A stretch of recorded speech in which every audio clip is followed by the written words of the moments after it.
nos excès.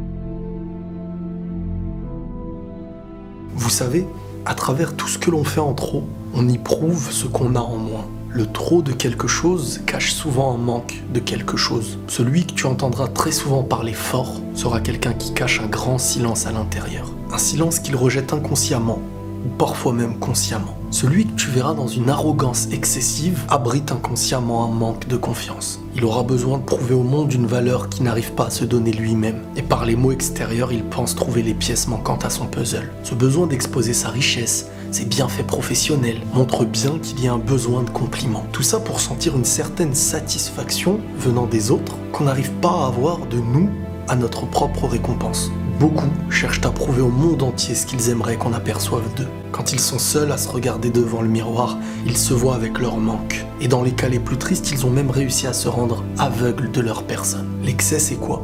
C'est ce qu'il y a en trop, ce qu'il faut combattre en nous. Car l'excès n'est jamais ce que nous sommes.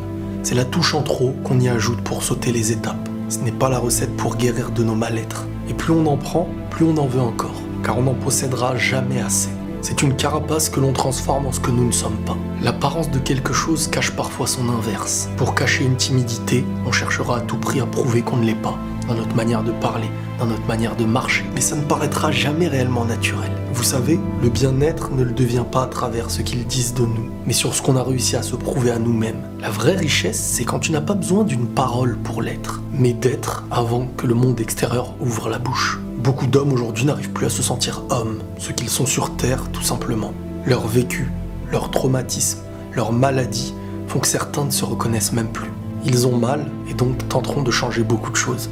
Leur personnalité, leur apparence, leur idée, leur corps. Tout ça pour essayer de se prouver à eux-mêmes qu'ils auront obtenu un nouveau bien-être. Mais tant qu'on n'a pas compris que notre bien-être se construit à l'intérieur et qu'il se guérit au même endroit, on vivra dans l'illusion d'une apparence qu'on aura décidé d'avoir. Aucune maison n'est réellement une belle maison si on ne se base que sur son extérieur. L'excès intervient au moment où tu voudras te prouver qu'après tout le mal que tu as pu ressentir, tu as trouvé ta nouvelle voie. Au fond, tu n'es toujours pas heureux et ton cœur le sait, donc tu vas devoir hurler au monde entier que tu l'es. Leur dire que tu es meilleur que les autres, que tu as trouvé ta voie, que les gens devraient faire comme toi. Et à chaque fois que tu seras contrarié par la moindre des plus petites défaites, ça se verra sur ton visage comme un grand désastre. Tout ce qui te rappellera ce que tu étais au départ te rendra agressif. Parce que le point sensible est souvent le point véridique. Ce qui nous fait perdre notre équilibre, c'est souvent ce qui est la vérité. On est dans une période où, à mes yeux, beaucoup de femmes aussi ne se reconnaissent plus. Ni dans la personnalité, ni dans le bien-être.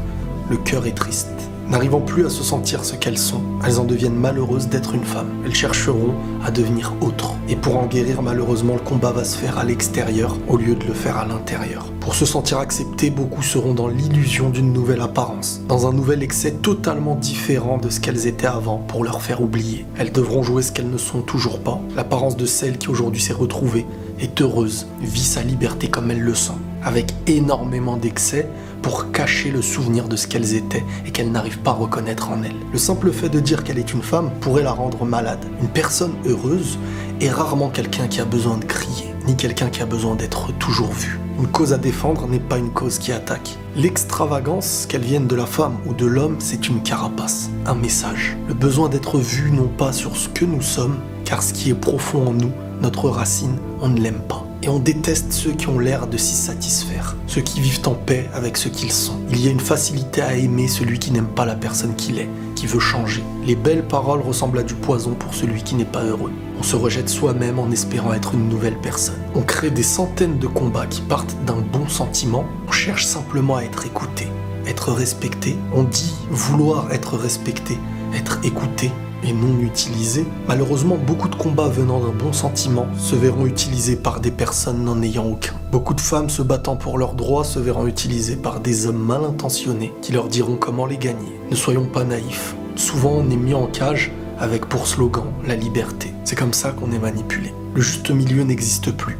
Et le véritable combat n'en est plus un quand les médias l'utilisent. C'est souvent celui qui est le plus malheureux qui dictera les combats et les chemins à prendre pour devenir heureux. L'excès, il vient du mal-être. Il nous transforme, il nous donne l'apparence de ce que nous ne sommes pas. Malheureusement, on pense souvent être heureux, car encouragé par celui qui possède le même excès, et on vit dans une illusion, parfois en groupe. N'oubliez jamais que vous n'avez pas besoin de devenir quelqu'un d'autre. Vous devez être la meilleure version de vous-même, sans excès, juste ce que vous êtes, avec vos qualités et vos défauts. La timidité n'est pas un défaut, c'est un trait de caractère. C'est votre personne, votre différence. C'est ce qui vous rend beau quand c'est naturellement vous. Vos défauts n'en sont pas toujours, croyez-moi. Et la preuve de votre bien-être sera quand vous arriverez à être heureux, seul chez vous, comme entouré en public. Prenez tous soin de vous et la paix sur vous.